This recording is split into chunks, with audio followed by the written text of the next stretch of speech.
LAQCs so that nobody could write off on their personal income the losses made on a company.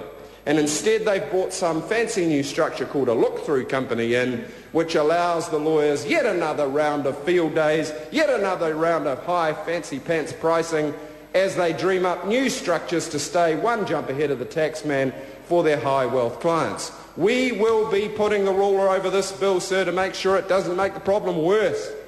Doesn't create another exemption set where a high wealth individual can create a company, call it a controlled foreign company, place income or assets in that company and then make use of a tax exemption to avoid paying tax in New Zealand. So we will be looking at the exemptions, we will be looking at the Australian exemption, we'll be looking at the 5% threshold, we'll be looking at why the IRD's recommendation of a 20% threshold was not followed under lobbying pressure from business. Sir, this is a bill which has some merit but which deserves close consideration. Point of order, Mr. Speaker. Point of order, Stuart Nash. Thank you, Mr. Speaker. I know this is a little bit retrospective, but Mr. Speaker, can I please ask the Minister who put the question to the House on this bill if he could please clarify the bill in which he mentioned, because I don't think he spoke on the correct bill. In the title of the bill, so you could ask him back and see. Well, can I say to the member, I have already ruled on that matter when in the substance when the Honourable David Cunliffe raised the matter, and the member is relitigating a point that I've already made. And I want to say to the member, in generosity of spirit, I take a dim view of that. Once the matter's been ruled, it's final. That's the end of it.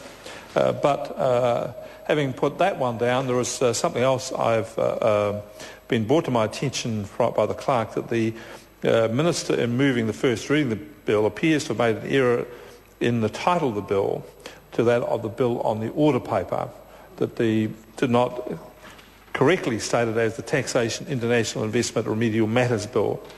Before I put the question on the bill, I'd like to ask the Ministers to confirm that we've got the exact title.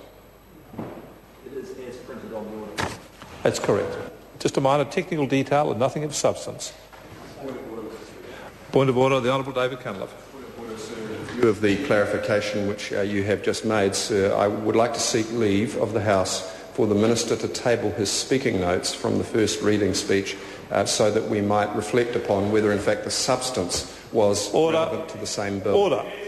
I want to say to the member that is exactly the same matter that the member raised in the first.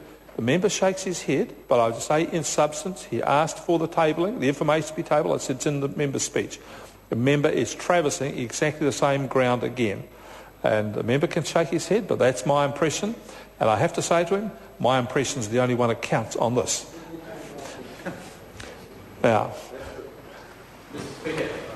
I call Craig Foss. Thank you, Mr. Speaker. Pleasure to speak to the Taxation, International Investment and Remedial Matters Bill. First reading speech.